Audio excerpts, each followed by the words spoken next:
7-0 গোলের বড় জয়ে ইতিহাস তৈরি করল বাংলাদেশ নারী দল। তুর্কমেনিস্তানকে গোল বন্যায় ভাসিয়ে উদযাপনে মেতেছে বাংলার বাঘিনীরা।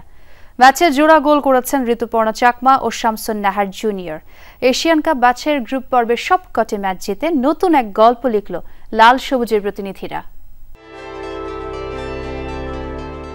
এশিয়ান কাপ খেলার ইতিহাস গড়েও আফিদারা উৎসবটা তুলে রেখেছিলেন শেষ ম্যাচের জন্য। কথা দিয়েছিলেন জয় দিয়েই রঙিন হবে আনন্দ। বাংলার মেয়েরা কথা রেখেছে।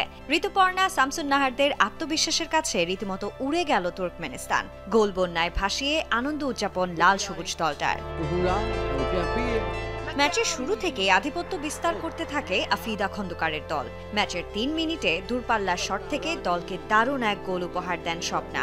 এর 3 মিনিট পরেই দারুণ এক গোলে ব্যবধান দ্বিগুণ করেন শামসুন নাহার জুনিয়র। 13 মিনিটে নিজের দ্বিতীয় গোলের দেখা পান এই ফরওয়ার্ড। ম্যাচের বয়স যখন 16 তখনই নিজের ঝলক দেখান মনিকা চাকমা। তুর্কমেনিস্তানের জালে 4 নম্বর গোলটি করেন এই মিডফিল্ডার। 1 মিনিট পরেই আরও এক গোল আসে আগের ম্যাচের জয়ের নায়িকা ঋতুপর্ণা চাকমার কাছ থেকে। ম্যাচের 21 মিনিটে স্কোর লাইন 6-0 করেন তহুরা খাতুন। একের পর এক গোল হজমের পর দিশেহারা তুর্কমেনিস্তান। শত চেষ্টার পরেও কোনো কুল কিনারা খুঁজে পাচ্ছিল না মায়া মুসাস্কায়ার দল। 40 মিনিটে বাঁ পায়ের দূরপাল্লার শটে নিজের দ্বিতীয় গোলের দেখা পান ঋতুপর্ণা। প্রথমার্ধেই প্রতিপক্ষের জালে 7 গোল। ম্যাচ যখন জিতেই গেছে বাংলাদেশ, শেষ পর্যন্ত কত হবে স্কোর সেই নিয়েই তখন হিসেব নিকেশ। যদিও মিয়ানমারের মাঠে প্রথমার্ধের ঝড়ের পরে আর লন্ডভন্ড করতে পারেনি তুর্কমেনিস্তানকে।